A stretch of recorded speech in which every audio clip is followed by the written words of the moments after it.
Good morning. Time for Coffee and Jesus. We are in the book of Matthew still, and I am starting with chapter 13.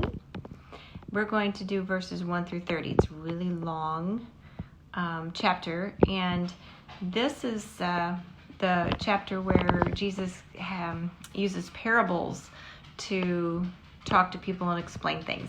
So it's Matthew chapter 13. Okay.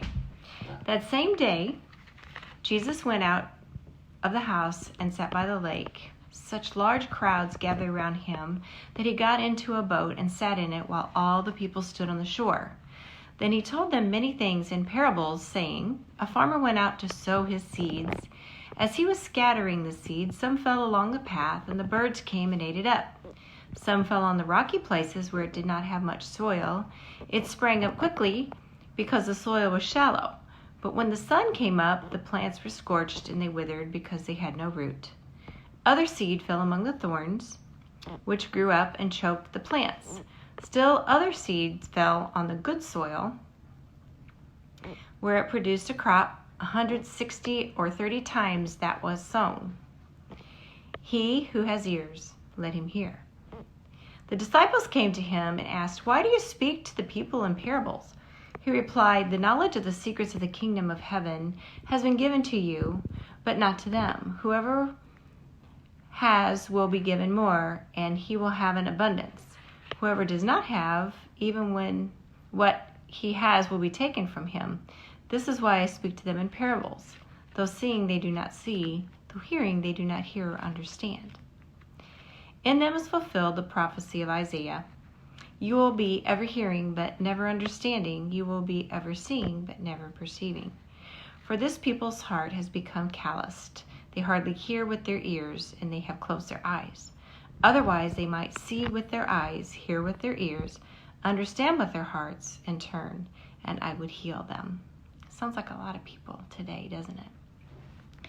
But blessed are your eyes, because they see, and your ears, because they hear. For I tell you the truth, many prophets and righteous men long to see what you see, but did not see it, and to hear what you hear, but did not hear it. Listen then to what the parable of the sower means. When anyone hears the message about the kingdom and does not understand it, the evil one comes and snatches away what was sown in his heart. This is the seed sown along the path. The one who received the seed that fell on rocky places is the man who hears the word and at once receives it with joy. But since he has no root, he lasts only a short time. When trouble or persecution comes because of the word, he quickly falls away. The one who received the seed that fell among the thorns is the man who hears the word, but the worries of his life and the deceitfulness of wealth choke it, making it unfruitful.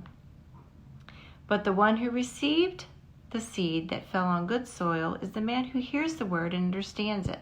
He produces a crop yielding 160 or 30 times what was sown. Jesus told them another parable. The kingdom of heaven is like a man who sowed good seed in his field. But while everyone was sleeping, his enemy came and sowed weeds among the wheat and went away. When the wheat sprouted and formed heads, then the weeds also appeared. The owner's servants came to him and said, Sir, didn't you sow good seed in your field? Where then did the weeds come from? An enemy did this, he replied. The servants asked him, Do you want us to go and pull them up? No, he answered, because while you are pulling up weeds, you may root up the wheat with them. Let both grow together until the harvest, and at that time I will tell the harvesters, First collect the weeds and tie them in bundles to be burned. Then gather the wheat and bring it into my barn. So we will continue with Matthew chapter 13 tomorrow. And so an explanation for this is really, it can be really confusing, these parables. But in a nutshell, what he's saying is, if you are open to hearing the word of God and nurture it and are willing to pray and soften your heart to let God come in and just really take root in your heart, then things will grow and it will be good. If you let the things of the world come in and choke it out, it's not gonna take root, and it's not going to bear fruit. So that's Matthew chapter 13, 1 through 30, and tomorrow we'll continue.